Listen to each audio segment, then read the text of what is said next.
A middle-aged man is standing by the edge of the ice rink, holding a soda cup, smiling as his young child wobbles across the ice. From a distance, he looks like just another dad enjoying a quiet weekend.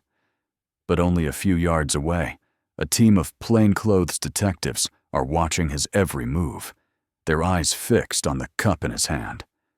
They're waiting for the moment he throws it away, because they believe this man is the one who tortured, raped, and nearly decapitated 2 innocent women more than 10 years ago. A bloody fingerprint, a strand of DNA on a plastic cup, and the relentless patience of the justice system. That's all it will take to expose one of the darkest secrets Michigan has ever seen. Welcome to the Case Files, where we break down the most disturbing details of the world's most shocking true crime cases. Today, we're diving deep into one of Michigan's most chilling cold cases, a story of 2 brutal murders separated by 5 years and 75 miles, but connected by one sadistic predator who hid in plain sight for over a decade. In this episode, we're taking a deep dive into the infamous case of the silent predator of Michigan, Jeffrey Wayne Gorton, the man who nearly got away with murder. Let's step into the story. Part 1. The first victim, Margarette Eby, November 9, 1986.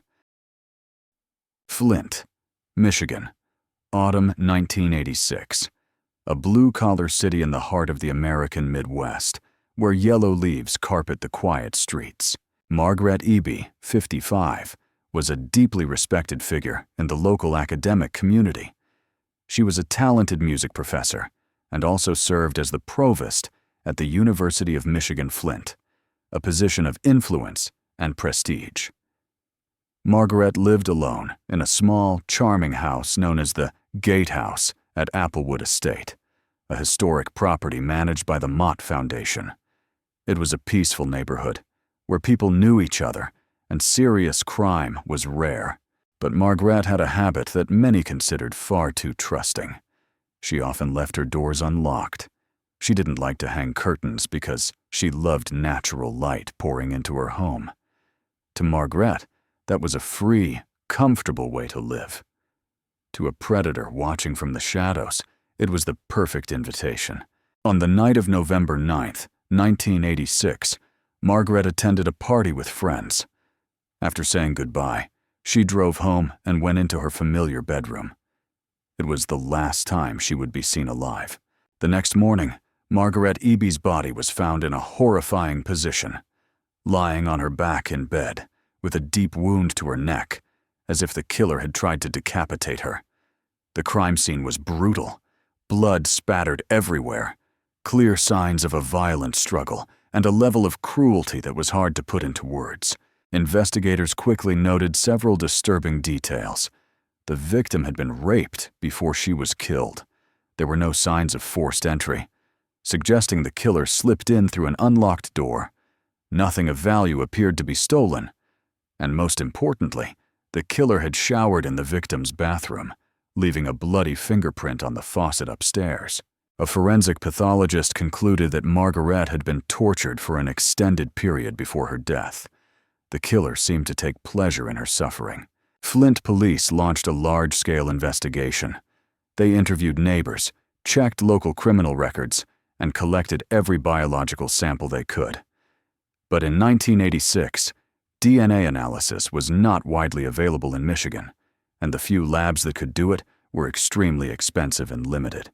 The bloody fingerprint on the faucet was photographed and carefully preserved. Police compared it against the state's fingerprint database, but there was no match. The case slowly went cold.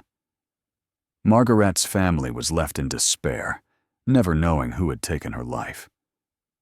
As the years passed, the file slipped deeper into the stacks of unsolved cases at the police department, but the killer wasn't finished.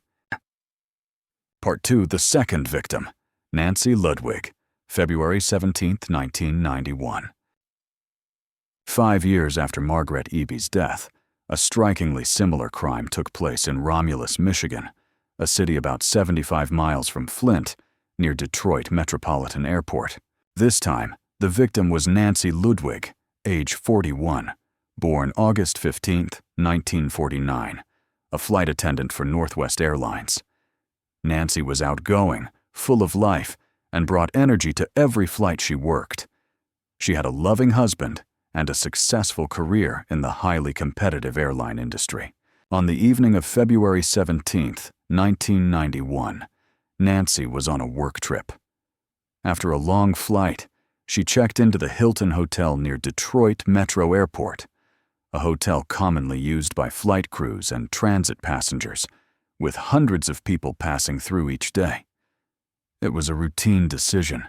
It would be her last. Around midday on February 18, 1991, hotel staff discovered Nancy Ludwig dead in her room. The scene was so similar to Margarette Eby's murder 5 years earlier that it made investigators' blood run cold. Nancy had been raped before she was killed. Her hands and arms were covered with deep defensive wounds, showing she fought desperately until the very end. The killer had stayed in the room for a long time after the attack, and a blood-soaked sponge was found by the sink. He had showered to wash away the evidence. All of Nancy's jewelry, her watch, suitcase, and purse were gone. A crucial detail emerged. A guest in the room next door saw a middle-aged man taking a suitcase out to a gold Monte Carlo in the parking lot that night. He loaded a suitcase, a woman's purse, and several other items into the trunk, then drove off into the dark. Romulus police launched a massive investigation. The problem was scale. In the Detroit area and surrounding counties, there were around 2,800 Monte Carlos registered. Officers began checking each owner, building a suspect pool that included 1,700 people who were at the airport the night Nancy was killed. 2,800 Monte Carlo owners and thousands of hotel employees, maintenance workers, and contractors who had access to the area. More than 2,300 leads were tracked, checked, and ruled out. A police sketch artist created a composite of the suspect based on witness descriptions, but every promising lead hit a dead end. The killer was too careful, too smart, too disciplined. Nancy Ludwig was laid to rest by her grieving husband. Her family was left in a spiral of pain and unanswered questions. They had no way of knowing that the first real break in the case would arrive in the form of a letter. Part 3. A letter that changed everything. In 1996, 5 years after Nancy Ludwig's murder, her husband received a letter from a young man he had never met. The sender was the son of Margarette Eby, the woman murdered a decade earlier. In the letter, he wrote with a mix of grief and fragile hope. "I read about your wife's case in the news. The way she died is extremely similar to how my mother died years ago. I don't think this is a coincidence." Nancy's husband immediately contacted the police. When investigators put the two cases side by side, they were stunned by the disturbing similarities. Both victims had similar height and build. Their bodies were found in almost identical positions. The method of attack and stab wounds had the same patterns. Both were raped before being murdered, and in both cases the killer had showered after the crime. By 1996, DNA technology had advanced considerably compared to a decade earlier. Michigan authorities decided to test semen samples from both crime scenes using PCR, polymerase chain reaction, a forensic breakthrough that allowed tiny samples to be amplified and analyzed. The results hit like a lightning bolt. The DNA profiles from both scenes were identical. Margarette Eby and Nancy Ludwig had been killed by the same man. But his identity was still a mystery because his DNA did not match any offender in national criminal databases. Prosecutor Elizabeth Walker, who would later handle the case, admitted, "Most killers are pretty stupid, and we catch them because they make dumb mistakes. But this guy was extremely intelligent, cunning, and careful." Once again, the case stalled. More than 2,300 leads had gone nowhere. The families of Nancy and Margarette began to lose hope. 5 years passed, then 10, then 15. It seemed like justice might never come. But technology was quietly catching up. Part 4. Technology breaks the mask, the year 2000. In 2000, the Michigan State Police decided to reopen a number of long unsolved cases. Detectives believed that new forensic tools might finally answer questions that previous generations couldn't. A new task force was formed under Detective Dennis Settle, joined by investigators like Greg Kilborn and Mike Larson. They went back through every detail, every piece of evidence, every witness statement, and every crime scene photo taken 14 years earlier. This time, their focus was the bloody fingerprint on the bathroom faucet in Margarette Eby's house, a piece of evidence that had sat in storage for over a decade. In 1986, police could only compare that fingerprint against Michigan's state database. But by 2000, the landscape had changed. A powerful system called AFIS, Automated Fingerprint Identification System, was now capable of comparing a print against millions of records nationwide in seconds. On February 6, 2001, a report from the FBI landed on the desk of the investigative team. The fingerprint from the Eby crime scene had been entered into the national AFIS system. The computer found a match almost immediately. Jeffrey Wayne Gorton, born November 1, 1962, living in the suburbs near Flint, Michigan. His record revealed that Gorton had served in the U.S. Navy in Florida in the early 1980s. While stationed there, he had been arrested several times for attacking women, sneaking up from behind, hitting them in the head, and stealing their underwear.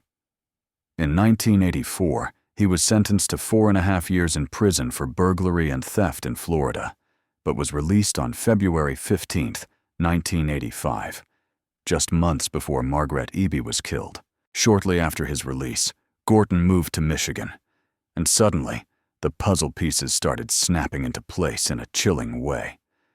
Gorton lived near Margarette Eby's home. He owned a gold Monte Carlo, the same model and color seen outside the hotel on the night Nancy was murdered. And most importantly, he worked for Buckler Automatic Lawn Sprinkler Company, a business owned by his parents, which had a contract to install sprinklers on the grounds of Applewood Estate.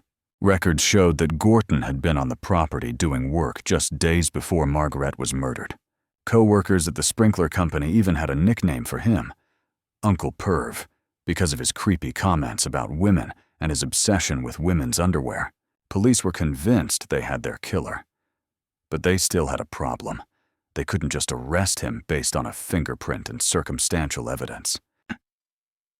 Part 5. 24/7 Surveillance. Michigan authorities launched around-the-clock surveillance on Jeffrey Gorton. They couldn't arrest him yet because there was a plausible explanation for his fingerprint in Eby's house.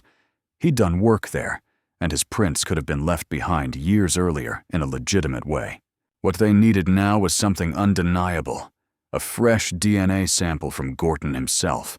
A special unit consisting of detectives Andrew St. Andre, Gordy Milaniuk, Jeff Linnick, and Mike Ondesco was sent from Romulus to Flint. They tailed Gorton day and night, following him to work, watching him drop his kids at school, tracking him as he shopped, ate lunch, and took walks in the neighborhood. They waited for the perfect opportunity to collect DNA legally and discreetly. One weekend in December 2001, Gorton took his children to an indoor ice rink in a family entertainment center. He ate pizza, drank soda from a plastic cup, and laughed with his kids like any other dad enjoying a normal afternoon. Detective Andrew St. Andre stood just a few feet away, pretending to be another customer. His eyes never left Gorton, and especially never left the cup in Gorton's hand. He knew this might be the moment they'd been waiting weeks for.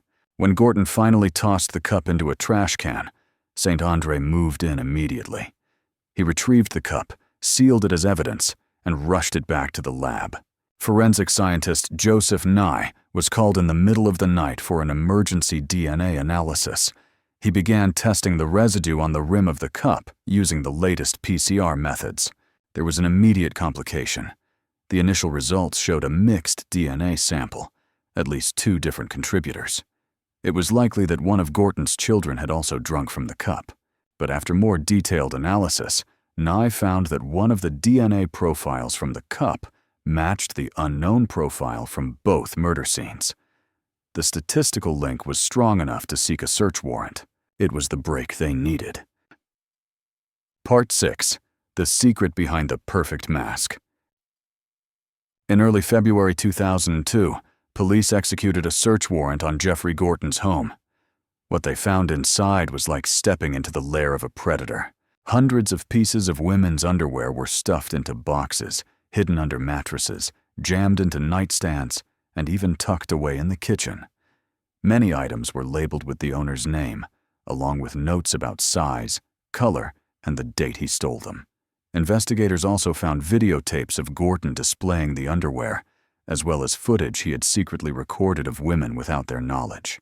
Prosecutor Elizabeth Walker later recalled, "He was a very strange, very deviant man. I couldn't help wondering what had happened to turn him into that." During formal interrogation, Gorton remained calm and denied everything.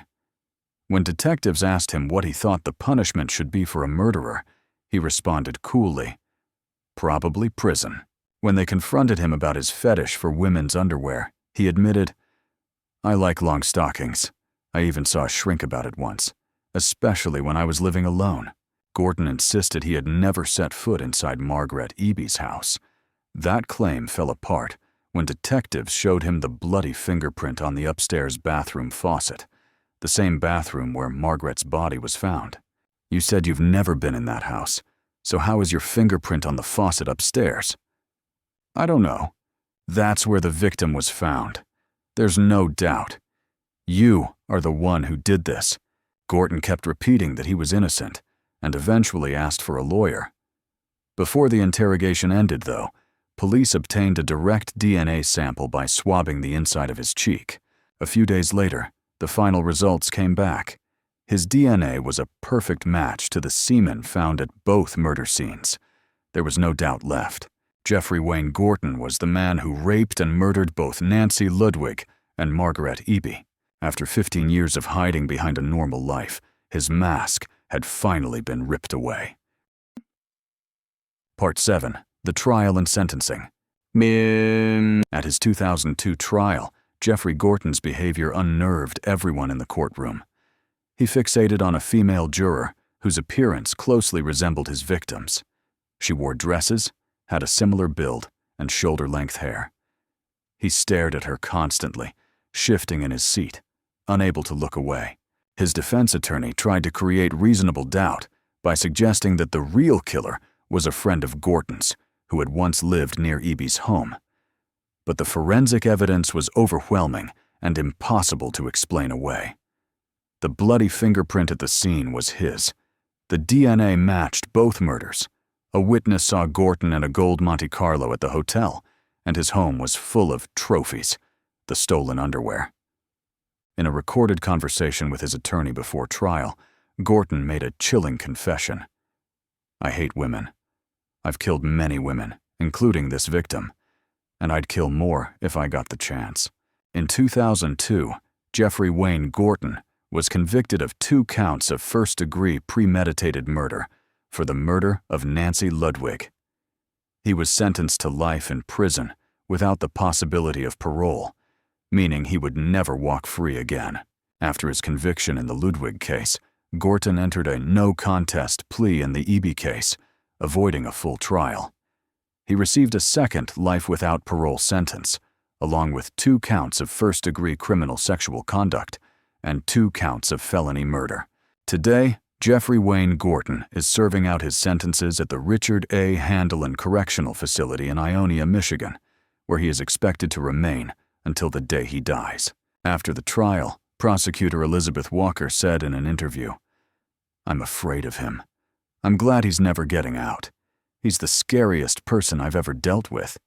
Because he's random, he's quiet, and he looks so normal." Part 8. Questions Without Answers. By author Tom Henderson, whose book, Blood Justice: The True Story of Multiple Murder, covers this case, believes Gorton may have more victims than the 2 we know about. One day, His DNA may be linked to other unsolved murders across the United States, cases that are still gathering dust in evidence rooms. Gorton served in the U.S. Navy, traveled widely, and lived in different states. He spent time in Florida, then moved to Michigan, and likely passed through multiple other states during his adult life. From the time he was released from prison in 1985 until his arrest in 2002, he had 17 years of complete freedom. How many women did he target in that time? How many unsolved cases might trace back to him? Those questions remain unanswered. The most terrifying thing about Gorton isn't just his brutality, but his ability to blend in. He was a family man with children, living in a quiet suburb, working a regular job installing lawn sprinkler systems. He took his kids ice skating on weekends, joined in community routines, and no one suspected he was a cold-blooded serial killer. Even his own family had no idea until police stormed the house. His wife, his children, they had lived next to a monster without realizing it. Part 9. Lessons from the case. The Jeffrey Gorton case leaves behind powerful lessons for the justice system and for society. First, a predator can hide in plain sight. Gorton wasn't a chaotic drifter or someone who looked obviously dangerous. He didn't fit the stereotype of a monster. He looked like a normal, even friendly neighbor, the kind of man you might wave to in the driveway without a second thought. Second, forensic science has completely changed the game in criminal investigations. Without APHIS, without PCR DNA testing, and without the persistence of multiple generations of detectives, the murders of Nancy Ludwig and Margarette Eby might still be unsolved today. Sometimes, a tiny fingerprint on a faucet or a trace of DNA left on a discarded plastic cup is enough to bring justice decades later. Third, persistence and refusal to give up are essential in the justice system. It took 15 years, leaps in scientific technology, and relentless work by investigators to finally identify the real killer. The victims' families not only had to endure their loss, but also years of uncertainty, anger, and a deep sense of injustice. Fourth, cold cases are never truly forgotten. Those thick folders in steel cabinets at police departments get reopened, re-examined, and retested whenever new tools become available. Justice may move slowly, but it keeps moving.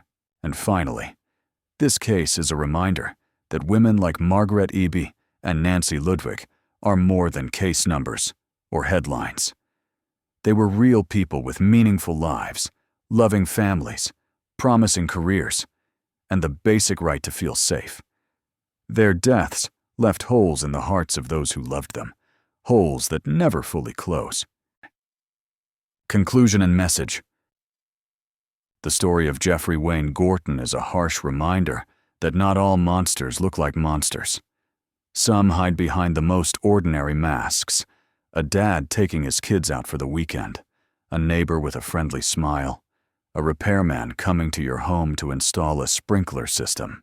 But justice, even when delayed, still has a way of finding its path. Through the persistence of investigators, the evolution of forensic science, and a bit of luck, a discarded plastic cup at an ice rink, predators like Gorton cannot hide forever. This case has been featured in several true crime documentaries in the U.S., including Forensic Files in the episode Silk Stockings, Your Worst Nightmare in the episode Fight or Flight, and the Lake Erie Murders in the episode Heartbreak Hotel. Each retelling helps keep the memory of the victims alive and highlights how critical forensic science is in bringing killers to account. If you or someone you know is experiencing domestic violence, sexual violence, or feels unsafe, you can contact the National Domestic Violence Hotline at 1-800-799-7233 or visit thehotline.org for confidential, free 24/7 support. No matter where you are in the United States, there is always someone ready to listen and help. If you found this story meaningful, consider subscribing to the Case Files. hitting like and turning on notifications so you don't miss future episodes. Share this video so more people understand that behind every crime is a truth waiting to be uncovered, and that justice will never stop searching for it. Thank you for watching The Case Files. See you in the next episode, where we continue to explore real crime stories, unresolved mysteries, and the difficult truths about human nature. Stay safe, stay aware, and remember, justice may be delayed, but it will never be denied.